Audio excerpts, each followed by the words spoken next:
stranded in space on a ship crashing into the atmosphere of an unknown planet, Emile Spencer knew that the only way to survive would be by his own wits and guile.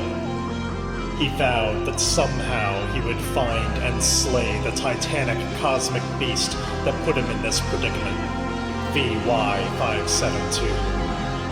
With every installment, we follow Emile's explorations and discoveries on this journey of revenge against all odds.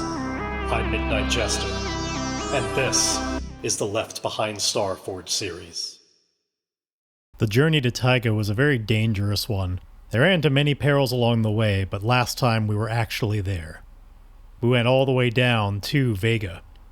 Emile went down there with just one other person, Splinter, the really cagey trap finder sort of vanguard person that is sent out when the Vault Hunters need somebody who can go into really dangerous situations and defuse them if necessary. Together they left the ship high up in the mountains, went through a bit of a checkpoint where they talked to a guy named Mongoose, who, after a bit of a bribe, was willing to let Emile and Splinter go down on a gondola system that would take them through the energy dome that covers Vega itself. Emile was able to negotiate his way into keeping a weapon on him.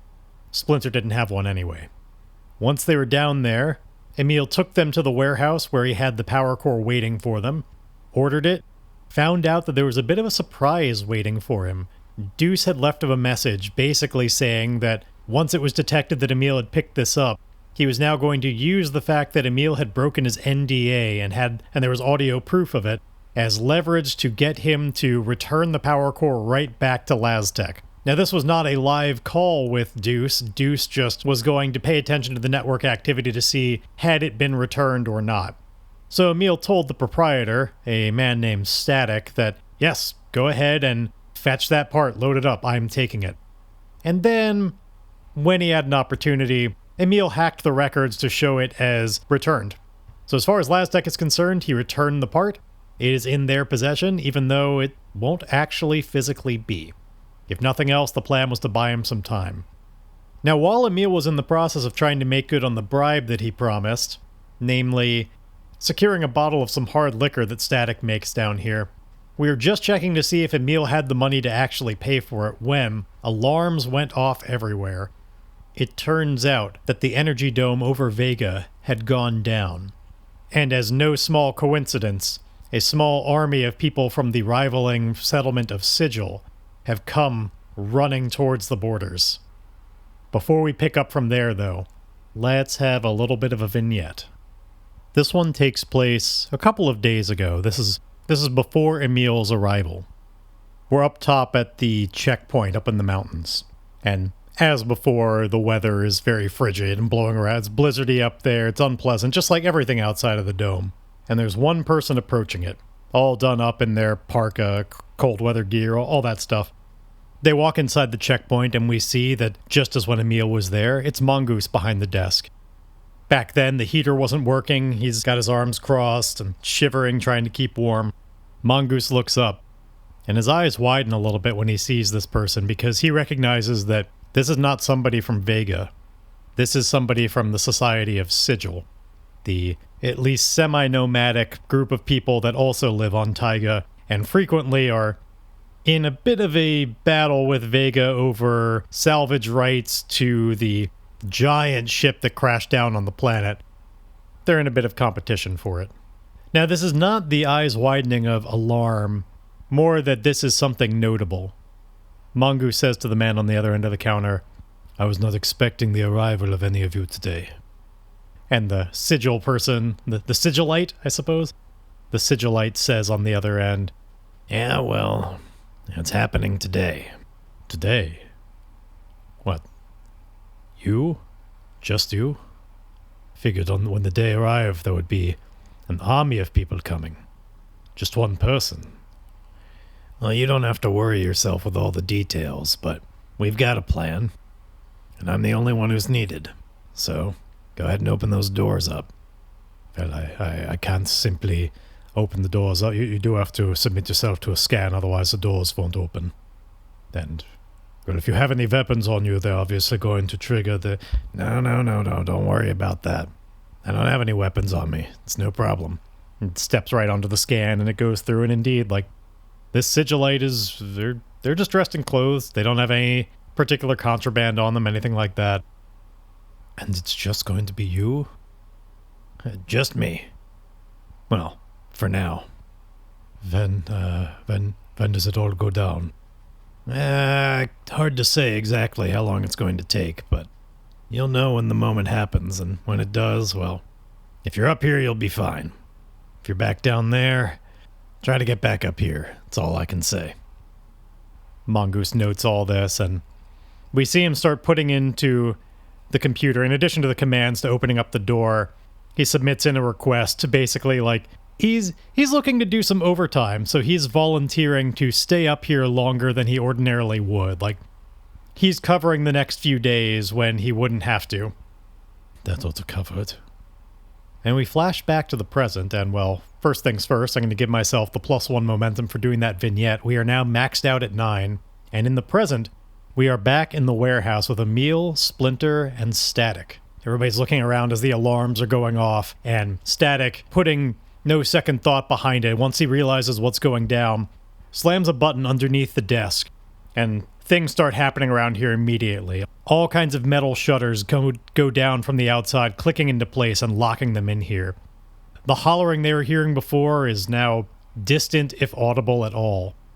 They can't really take in any of the outside anymore, other than maybe the very base of some amount of, like, laser fire hitting into places. There are little impacts and explosions and stuff that are dully making it through to the other side. Emile, Splinter, they're much less familiar with this exact situation between Vega and Sigil. They don't really know what's going on.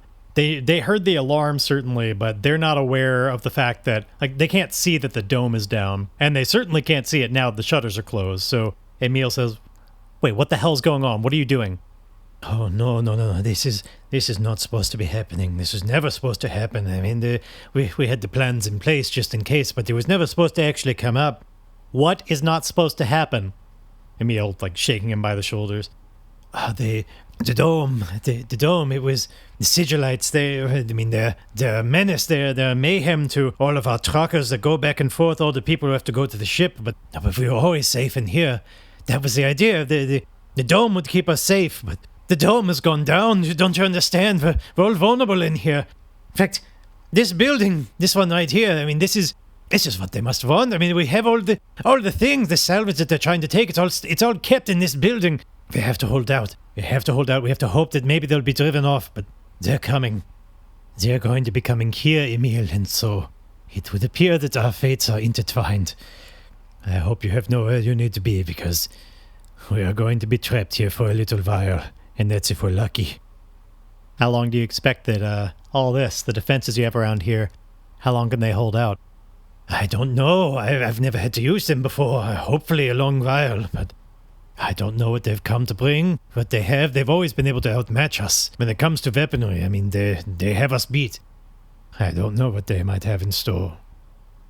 Emile gets out his computer and starts working on getting in contact. He's kind of narrating as he does and says, "Well, it's a good thing we got some allies on the outside then." "Oh no, I don't think our forces are going to be the ones to save us." "Not them." "Well, maybe them too, but no, I'm talking about the rest of our ship that we came on, the Beowulf. I seem to get in contact with them. By the looks of the satellites you have there up on the mountain, I assume you've got some pretty damn good sector net. Should be able to get a message to them, no problem. We'll get some backup." And we see Static start kind of scratching the back of his head and looking off and going, yes, well, the thing about that." And Emile's like kind of tapping on his device and going, "What the hell?" "Yeah, so inside these thick walls, you're not going to be getting any kind of signal out there." "Well, do you have a hardline connection we can use? I mean, even if we can't get a signal out, we could do that much." "Well, part of the point is that it severs the hardline connection. We don't want them to be able to get into our systems from out there. The whole point is to be cut off in a panic room, so all connections to the outside are severed." "Shit. Now, there's got to be something we can do about that. If I have enough time, I'll find a way to get a signal out there. I can get the Beowulf overhead. It's got such heavy armaments that even the threat of it, that's got to be enough to drive the Sigilites away. When they see what's coming, They're not going to try and stand up against that. They're going to surrender. Okay, that sounds great. Please. Well, in addition to needing to find the way to do that, there is one more wrinkle. What is it? Why should I?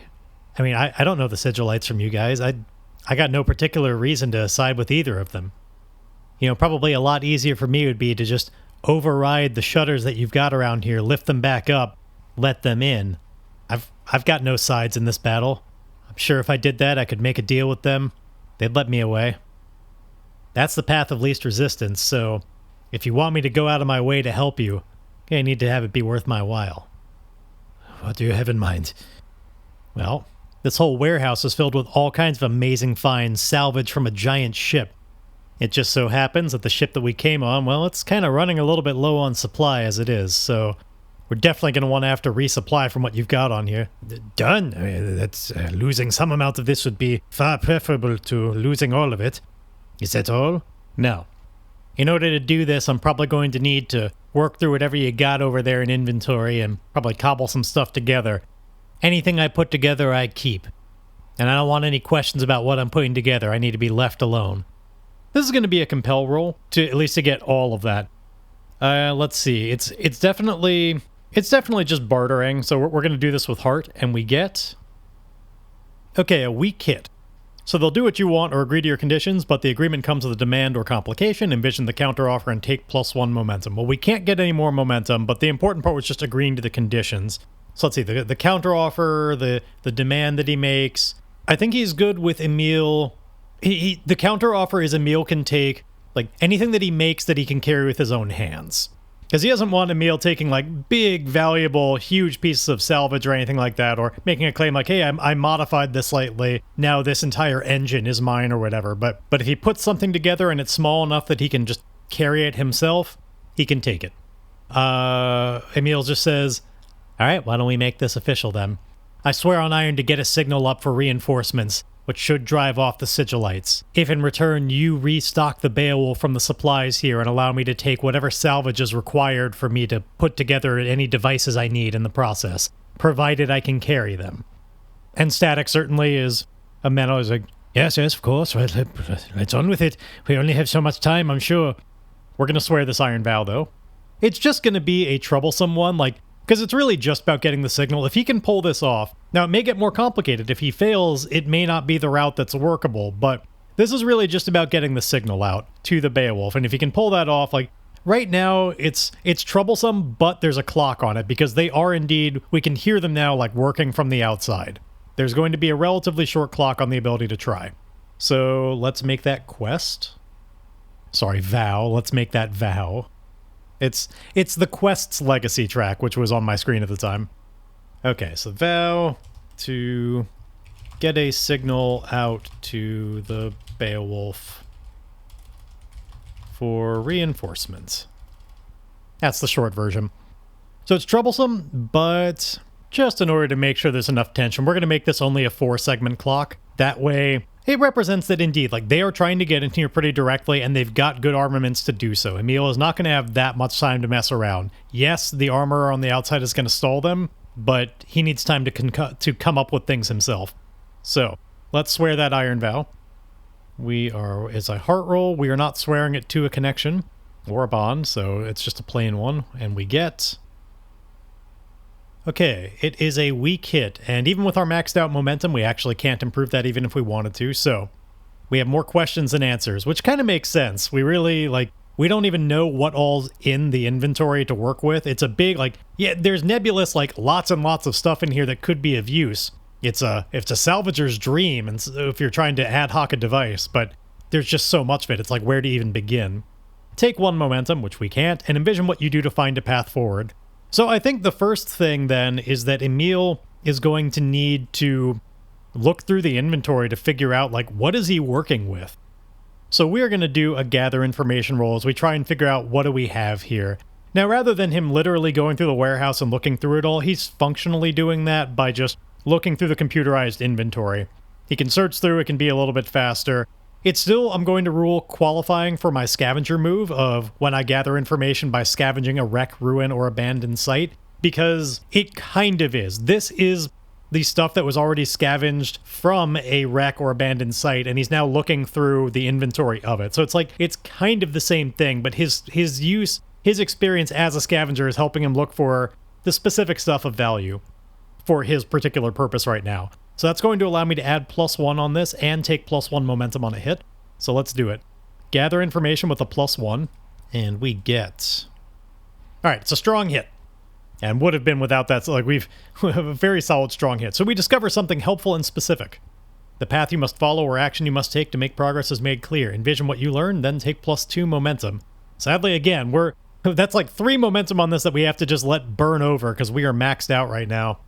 So as a result of looking through the inventory, Emile has enough information to start putting together a little like a framework of a plan on how this could work, where he could fashion together something of a drill that he could make just a small hole through the plating on the outside, all this armored plating, make a small hole, put together something that'll function as an antenna. He'll ideally be doing this from the roof so it can stick up and be a little bit more oriented towards where the Beowulf is.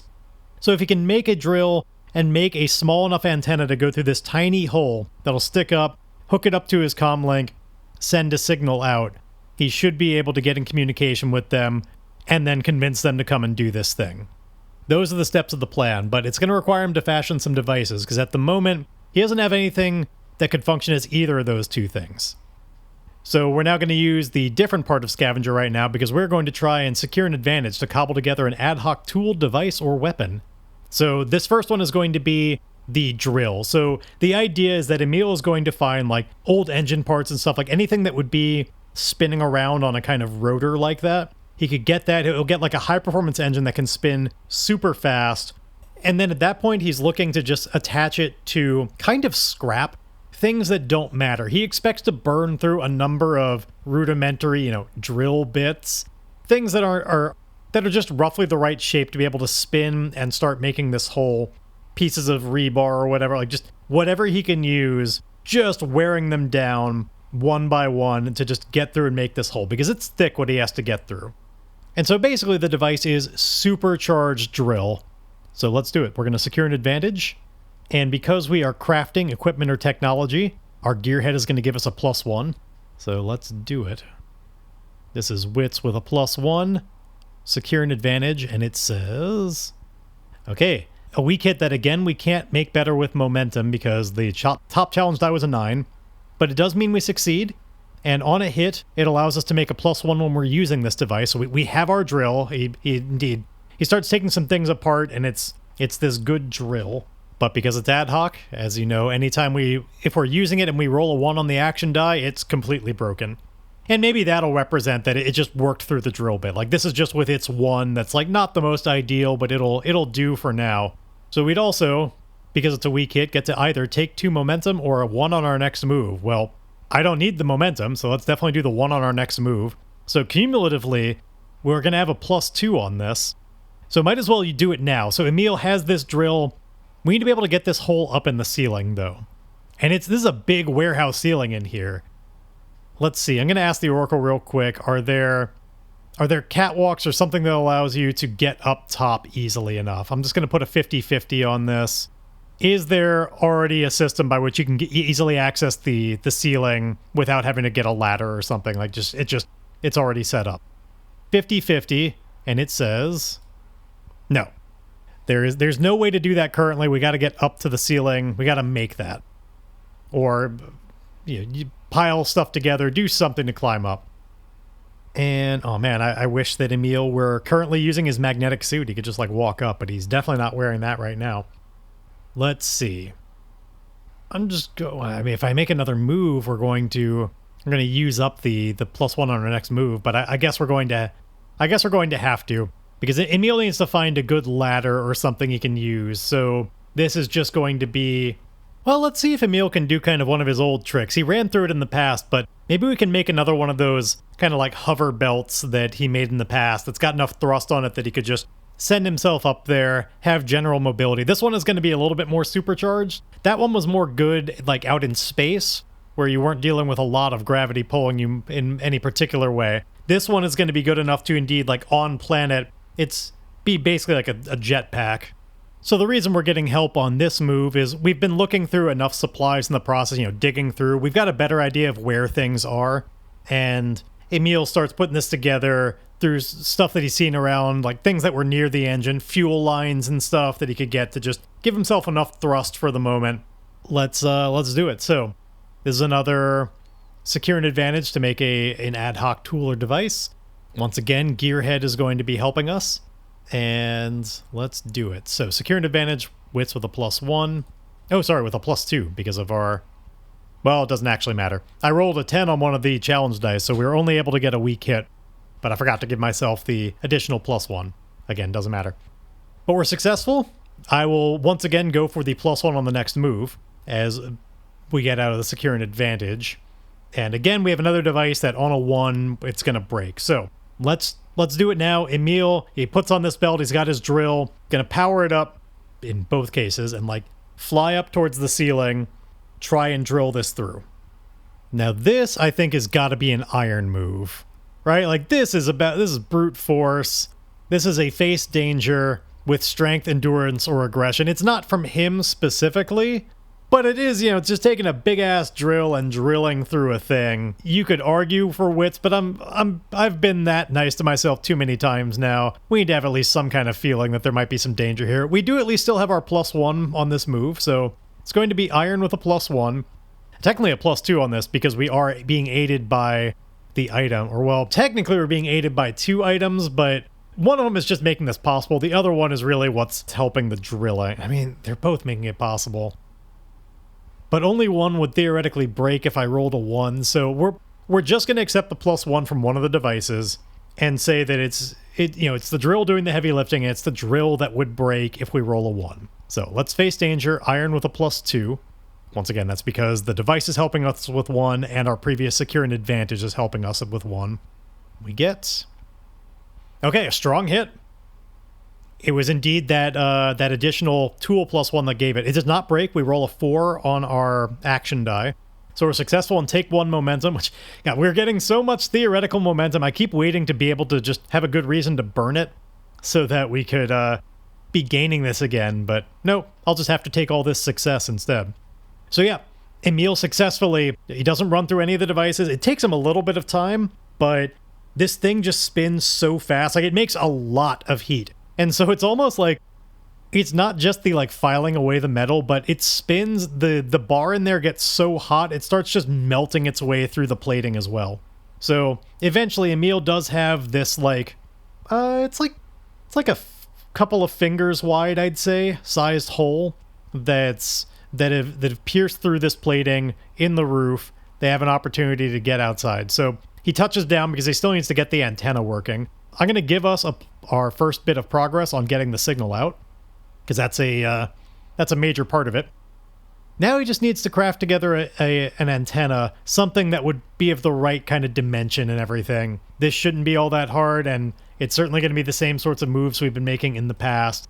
We're making an ad hoc device. We're doing all the things. It's another secure an advantage with the +1. This is Emile's environment. He wants to be locked in a place with just a warehouse full of goods making shit, so it's no wonder he's doing so well right now. So wits with a +1, and we get... Yep, strong hit all on its own. We'll get a +1 on the next move in order to fashion this together. He hooks it up to his computer, he's got it all ready. Now, in order to get our next bit of progress, it's just going to be about fishing it through the hole and getting it in position. We're still taxing the resources of our hover belt, so I am going to make this a move because there's a chance that it just runs out when we're up above. Do I want to have anything set up to catch me if I fall? That seems like a good idea just in case. Let's look out in advance. We still got... It sounds like whatever they're doing on the outside to try and get through is not working as quickly. We've still got some time. So Emile, I don't think there's even necessarily a roll behind this. I think it's just going to be that... I think the roll will come if Emile falls, but we're setting up the fiction now, which is that he's doing what he can to set up some good soft stuff to fall onto in that area. And again, if it comes up, then we'll have a roll to see how well it actually helped him. But let's do our face danger with a +1, or well, again, +2, because we're benefiting from the belt, and we're benefiting from the +1 on our next move that we just got. I think in this case, getting the antenna into place and like getting it through the hole and all that, like it's a little awkward, the angles and all of that. There's some like tight quarters, there are some beams in the way, some things that aren't the most ideal to make it work just right. So I'm going to say this is actually a mobility type of thing, especially because it's also about using the belt effectively to not to like stay steady while you're doing it and get it through. Because I want to say this device that he's got, it's kind of delicate. You know, the antenna, it could easily snap. So he needs to be agile with it and not accidentally snap it as it makes through a pretty thick layer of steel on the outside, or whatever sci-fi metal they've got that's even stronger. So this is going to be an edge move with a +2 as we try and get the antenna into place. Now I think the idea is that Emile is also going to be kind of like attaching it to the ceiling, and then there's a cord that comes down, so he doesn't have to stay hovering up there the whole time while he's sending the signal. Once the antenna is up, he will have a cable running down to the ground into his computer where he can then talk to it from there, just to be clear ahead of time. And a strong hit on that. Shouldn't be too surprised. So we're successful. We take +1 momentum that we don't need. Importantly, this gets us our next bit of progress. We are now up to 6 progress on getting the signal out. Now it really is just about Emile. Like, the big important thing, we've taken for granted that the Beowulf is going to come to his rescue. We don't know that they're going to do that. They could be up to their own things. I mean, they might not want to get involved. They might be too afraid of the weaponry they've got on the ground to risk the ship because their shields are kind of a little bit messed up right now. Like, who knows? So this all kind of comes down to Emile's going to have to compel them over there. We're just going to skip to that just to keep things moving. Because, you know, he gets connection over to them. The signal is made. It's not too hard. He knows it's just like a radio signal, I suppose. Like, anybody could pick it up. But Emile is at least going to use their kind of encryptions so that ideally they're the only ones who get the message. So can he compel them via radio to come and just make a big demonstration and like chase off the Sigilites? Let's see. It would definitely be just, again, this is heart. Like, please come to our rescue. Like, this is to everybody's benefit here. Well, not the Sigilites, but everybody that you care about. It's to their benefit. We get no pluses on this. It's just going to be a straight heart roll. And we have... Okay, this is a weak hit, but I could turn it into a strong hit by burning momentum. The question is if I want to burn it that badly. I mean, having nice high momentum like this could be really important. But also, if the Beowulf is about to come in like this, like we may have, things might be cooling down quite a bit more once again. Maybe. I think, let's see, what would their counter offer be? I'm going to burn this for a strong hit just because I don't currently feel like coming up with a demand or a counter offer. And this will just mean that I don't have to. So we burn it. We're down to +1 momentum, but we do get one from the move, so we're up to +2. They're willing to do it. They recognize this is a big problem. So they start hustling over. They get the message, and we have to kind of take it on faith for a little bit because we don't know what's about to happen. But let's fulfill this vow and find out, like, that'll help us know. Like, if this turns into a double 10 match or something, like, this could be a big problem. So we have 9 progress. We're going to roll against it and see if that was enough to scare off the Sigilites. Because again, this ship is visibly heavily armored. Or not heavily armored, heavily gunned. Emile didn't want to take it on in his starship, and they're just like maybe 100 people on foot. It was a strong hit, by the way. I rolled a 4 and a 6, so we did actually need that last bit of progress to get a full strong hit. We did a troublesome vow, wasn't too bad.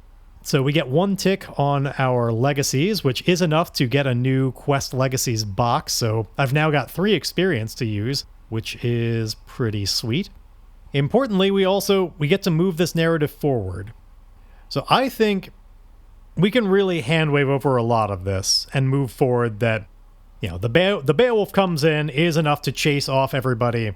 The big problem for the people of Vega is that the shields are still down. Like, they are broken. Once the Sigilites leave, Beowulf is going to touch down nearby. Just outside where the dome would be. And the people are very thankful and everything, but they raise this problem. Like, as they start coming out, everybody wants to... Like, we get the things that Emile has earned loaded onto the Beowulf and ready to go, but their shield is down. And the suspicion is that as soon as the Beowulf leaves, like, they're screwed again. Now, the question is like, does Emile care? Like, it's not their problem, really. So the way I'm going to do this to keep things moving is, I think there is enough narrative justification. Like, the Vault Hunters aren't cruel. They just came in to do this. They want to keep them away. They want to make sure that Vega is safe enough. We're going to do this as a sojourn move, because it's going to take a little bit of time for them to get the shields back up. Like, there was a bomb that went off that brought down the shield generator from the inside. It's all kinds of fucked up. They need to replace it. It's a whole process to get that thing fixed. Enough time to actually spend time in this community and all of that. Now, I'm going to do this in a couple of things. I am going to make the literal sojourn move, because everybody does a little bit of shore leave here, and Emile will have a chance to kind of recover a little bit. I am going to just set the supply directly at 5 for the Beowulf, though, because that was part of the deal that Emile struck, was that was part of what was getting resupplied. So that's just going to happen even before the sojourn move. Now, let's kind of gloss over this time to see, like, what do they get up to while they're working on... Like, Emile's probably helping them fix the generator, but they spend some time here. They get to know the people a little bit. They're treated probably very well during this process. And maybe every once in a while they'll have to fend off an attack that's looming, but let's see. So we get to roll plus heart. I've not yet made this move this game, so let's do it. It's a miss. So choose one. The community if I didn't burn my damn momentum, this could have been a strong hit. That'll learn me to not want... It's my fault for not wanting to come up with a complication. The community needs your help or makes a costly demand in exchange for safe harbor. Envision what they ask of you. If you do it, swear an iron vow to see it done. Resolve this move as a strong hit. Or you find no relief and the situation grows worse. Pay the price. So I've got ideas on how I could use either one of those. But here's the thing. I've mentioned in the past, I think, I want to get off Taiga. I really want to I want to focus on the vow we have about the power core and everything. I don't want this to spiral out of control. So I'm going to go with the kind of simple option to keep that focus. And that is, we're going to go with the second one. You find no relief and the situation grows worse, pay the price.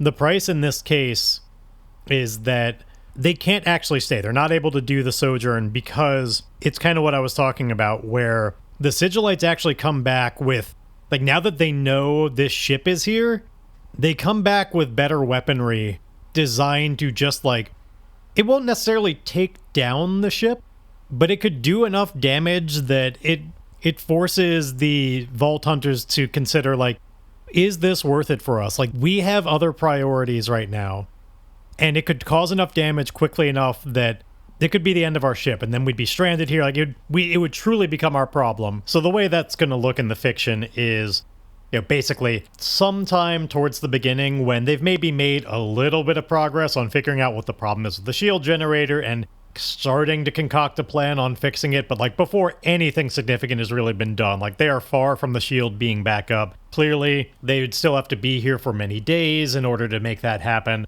Sometime during that process, coming from over a nearby snowy hill, somebody has stationed a rocket launcher. Like, they come over there, they aim it all, they have all the time in the world to set it up, and a huge target of the Beowulf.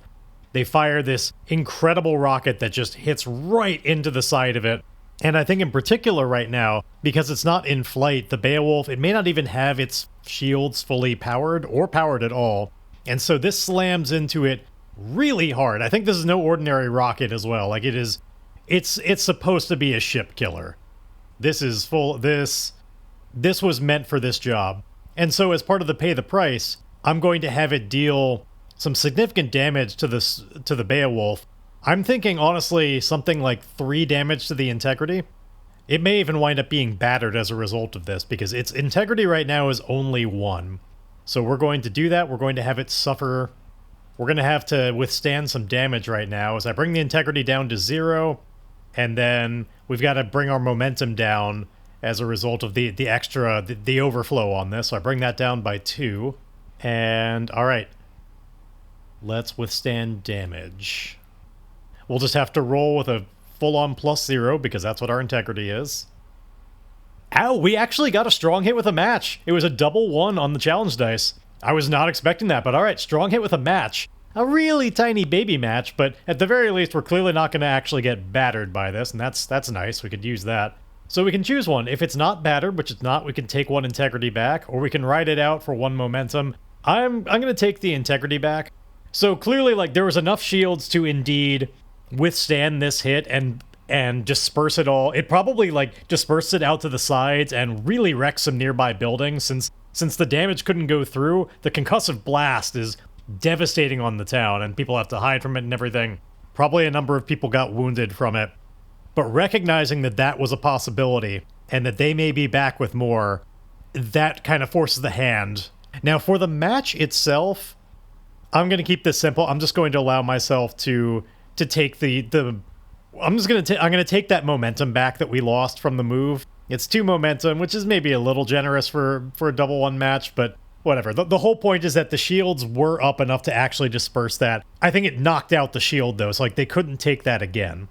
And so it forces their hand, and Tycoon comes up to Emile, and he says, Emile, this has gone beyond what we can expect to help with.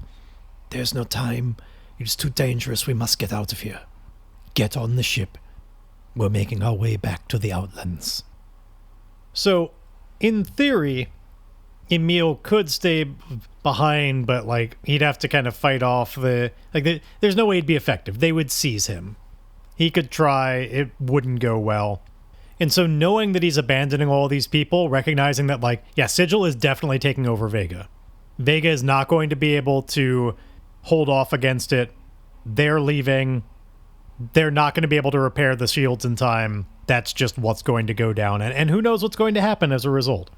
Emile's going to take a hit to his spirit for that, knowing that he's just kind of left to people to their doom. So let's endure stress. It's just going to be a -1, though, because it's minor stress only because, like, he knows it's not his call. Like, it's all out of his hands. He could not stay behind. Like, again, they'll seize him if he tries to stick around. He's powerless to do anything else. He's stressed about it, but he can point the blame somewhere else. So I'm keeping it minor stress. And so we lose 1, and then I'm going to roll, and let's see what we get. Okay, we get a weak hit. I'm not shaken anymore, so I could lose momentum to gain it back. Let's see, spirit is 2, momentum is 2. Honestly, I'm not going to take it. I'm just going to accept it from there. We'll keep it as is. So Emile reboards the Beowulf, recognizing there truly is not enough time to do anything. He feels terrible, and they're off into orbit. Now, on the upside, we do have the power core loaded into the ship now, so I am going to give myself a bit of progress on that vow. We are up to 7 progress on it. It's time to do the journey back. Now, we have a course between Taiga and Umbra. We've trailblazed it, so we can do that easily enough.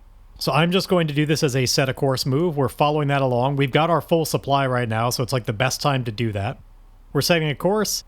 As you might be able to tell, I'm really trying to speed things along a bit to get to some things that have been taking a little bit too long. So we roll our supply, and we get...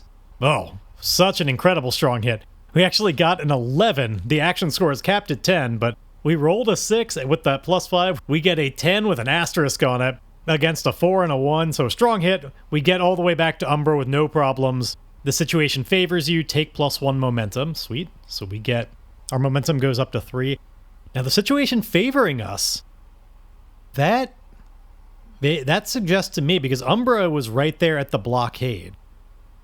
Now, if it were strong hit with a match, I'd say the blockade isn't there. I think it just favoring us means we might have another window to, like, a good opportunity to sneak by if we so chose. They are there, but let's see, what is the specific opportunity that's there that makes this better than usual? I mean, certainly they haven't put out like an APB on us or anything. I suppose there's that. Oh, maybe it's just that they're actually still investigating Emile's old ship, the Stardust. So they're still a bit distracted. Yeah, there we go. That's what's favorable about it, is they're still working through that process. They are doing quite the sweep on it.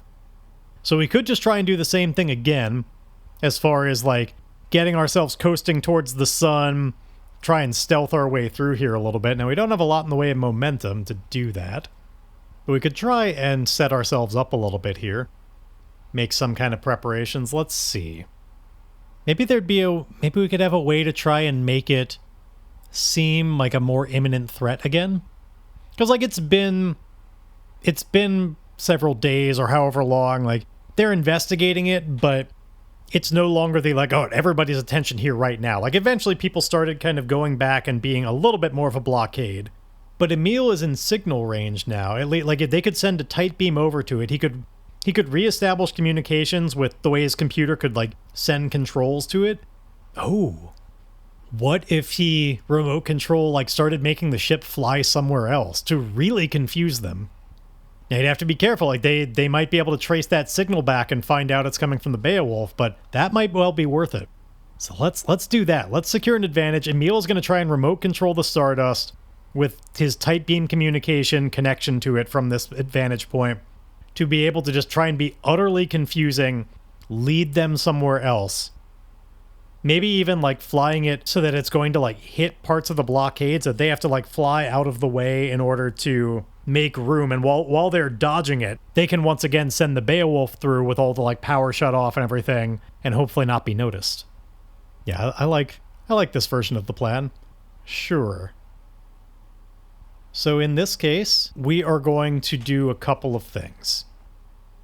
I'm not going to be as nice to myself as last time and make this all completely tech, but I am going to say this. I'm going to first secure an advantage with wits, without the benefit of tech especially. This is just him figuring out, presetting the flight path to do maximal amount of, like, diversion. Emile is back in the briefing room while they're talking about this and how they want to approach it. And we've got that holographic table and everything where he's setting up and figuring out, you know, what are the optimal angles and everything. He's doing some amount on his computer, because this time people are a lot more open to his suggestions because this is all going through with the XO. You know, like, Cypher is leading this whole thing. And Cypher has some respect for Emile now. Some amount. Certainly in this kind of area. So Emile's plotting some stuff out on the table, demonstrating how it might work, simulating various possibilities as they try and determine here are the exact flight coordinates that we should do with the ship and timings of it and everything. So let's use wits on this. Oh, even still we get a miss, though. You fail or your assumptions betray you, pay the price. So in this case, I want it to be that we assume we've got it. But these are bad calculations. I think the assumptions that are going to betray us are that we can get this signal to the ship without it being intercepted. But we don't know that they've already done so much on the insides that, like, they have already stopped the Stardust from responding. Like, Emile can't remote control it anymore. We assumed that he could. They have found and disrupted that already. Instead, they're just going to be receiving and processing that signal. And then when this happens, they are going to be able to trace it back to the Beowulf. Now, that technically hasn't happened yet because this was just doing the calculations and everything. But we think it's going to go fine. So they go through with the plan. And so actually, as opposed to doing it as a move, why don't we just skip to that point? So they go through with it. It's intercepted. They recognize that there's something wrong. The signal's coming from somewhere. Whoever had set this up to begin with to be this sort of remote control system, they're back. And so now the blockade is going to be actively patrolling and scanning for, like, they know the ship is there. They're working, trying to figure out which one, because there's traffic sometimes around Umbra. They're not the only ship in the area. They're, like, scanning and trying to find, like, what are ships that have been here before that are here now. Like, they're comparing against data. Now the Beowulf just needs to actively hide or just do a blockade run. And I think the goal right now is maybe, I mean, I guess they can try and do it hidden, but it's not going to work. I think there's no viable way to get through unseen now. They're monitoring too much activity around the area looking for a ship. So yeah, let's just, I don't think we can do a shadow move to get through without coming up with some kind of other plan on how we distract them or whatever. I suppose we could do, I do have another plan. Emile is his fucking EMP, and we haven't done it in a while, and he is really stocked up on his energy of it. Emile is going to suggest that they do the same basic thing as before. They're going to blockade run, but turn off all of their systems. It's like, I have an idea. Shut everything down. Do it just like before. We're going to blockade run and just fly right past them. And Cypher and everybody else in the room is just like, are you crazy? Harumph, all this stuff in there, like that'll never work. We'll be sitting ducks. They're looking for us, blah, blah, blah, blah, all that stuff. And Emil goes, I know. And they're going to find us. You got to take me on faith for a moment. You've seen me do a lot. And I'm begging you to trust me that I'm not just completely bullshitting you right now. This is going to sound like I'm utterly out of my mind, but I can make EMP come out of my body. And he like waits for like the laughter in the room or whatever, and he's like waiting, and they're not quite sure how to take it just yet, so he continues and goes, if we were to go by, they won't know I can do it either. If I can put on my magnetic suit, I'll be on the outside of our ship, waiting. We go past, I will put off the biggest blast of EMP as possible while they're nearby. They won't be expecting it. It'll shut down all of their systems. Then, you'll know when it happens. You punch everything back online and you run that blockade as quickly as you can while they're recovering. We have an ace up our sleeve here. They have no idea that that's our capability. You didn't know. So let's make a compel roll, because this is a crazy plan. So much could go wrong, but it just might work. So he needs to compel them that this is a good option. As usual, he takes a hard approach when it comes to compelling. And let's see. Strong hit with a match. Ba-boom! They'll do what you want or agree to your conditions. Take +1 momentum. I think... Okay, so clearly...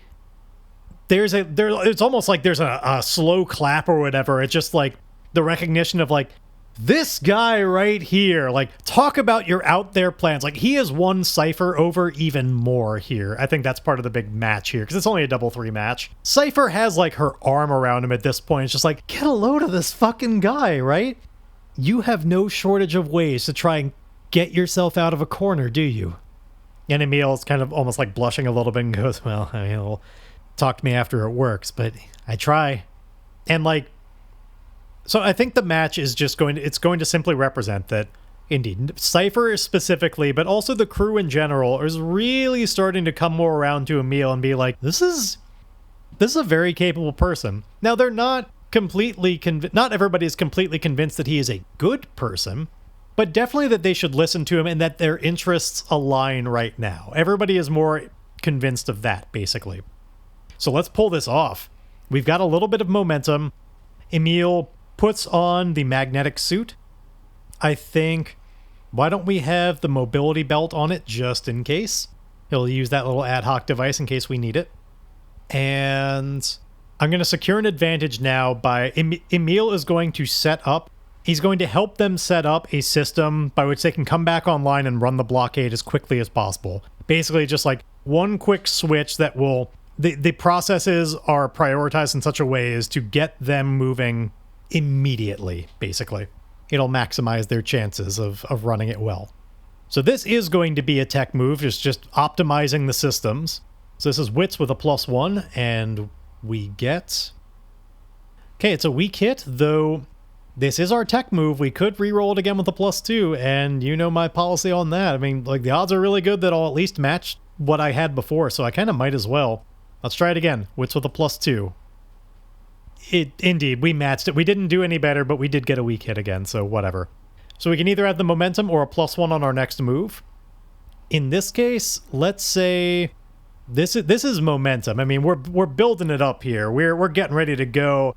The music is starting to flare out. We're clearly heading towards big things happening in this episode of television or whatever. So indeed, I mean, he's all suited up. He's on the outside. Magnetized on there. Perhaps even because he got that strong hit before. Maybe Vert was even in the room as well, and even Vert is starting to come around a little bit. So on his way out, Vert actually like puts a hand on Emile's shoulder as he's walking. Emile turns around and sees him and goes, "Ah, Vert." And Vert just goes, "You're doing a brave thing out there. I mean, don't fuck us up, but best of luck." And Emile's like, "Thank you. I'm sure they're going to need your help if this gets a little bit more ugly, so get stationed wherever you're needed." So Emile gets up top, and we're going to do this important face danger move. Now, I'm going to do this in 2 parts, because they got to get in position first before this can happen. So, like, They do shut down all the systems easily enough, and they get it coasting on, like, this is all normal type of stuff. They don't have to roll for it. But we do have to see if they can get close enough before they're just being shot at. Because they're not even going to be receiving any radio from the blockade that might be telling them, like, hey, go back or whatever. They're not going to know when it's coming. They're not in contact. They're just waiting. This is going to be a shadow move just out of the idea of, like, we got to see how well can they be nonchalant until the moment where it comes. Like, can they get the blockade close enough before Emile pops the cork? And honestly, it's a little bit of a trickery move where it's like they kind of want more members of the blockade. They want to hit as many as possible with the EMP. So they want to be seen. And then they want everybody to come in to try and, like, board them or whatever, see them as a big threat. So we're going to face danger with Emile's shadow, because in this case, it's because it's Emile's plan. He didn't have a good way to be like, here's our best chance up until that point. So here we are. Face danger with shadow, no particular bonuses, and we get... All right, we have a miss, but I have enough momentum I could actually turn that into a strong hit, and I'm going to do that.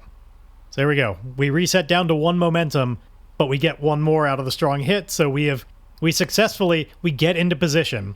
The ships are all indeed lured in. They recognize, like, this is the one. This is the ship that was here before. It's here now. Clearly, this is the one that was trying to control the Stardust. It's all hooked up together.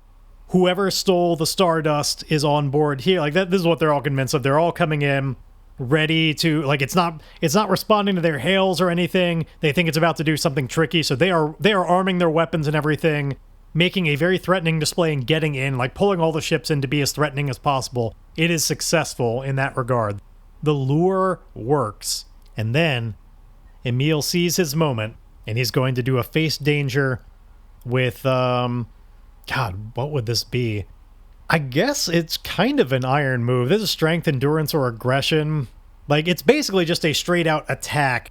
He just happens to be channeling it through just releasing EMP.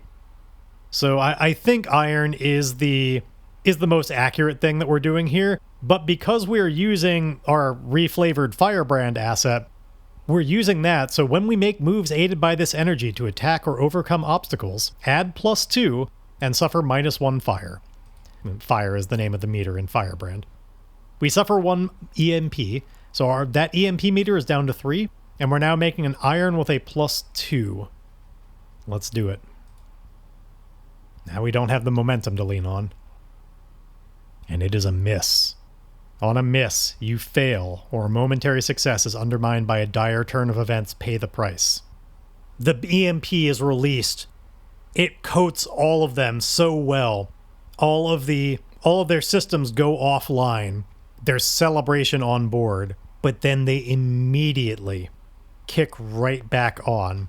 The Imperium has some kind of protections that allow them to bounce back from that super quickly, just backup systems that as soon as one goes off, the other goes on. Like, they're never both powered at the same time. So their systems come back online before the Beowulfs even have a chance to.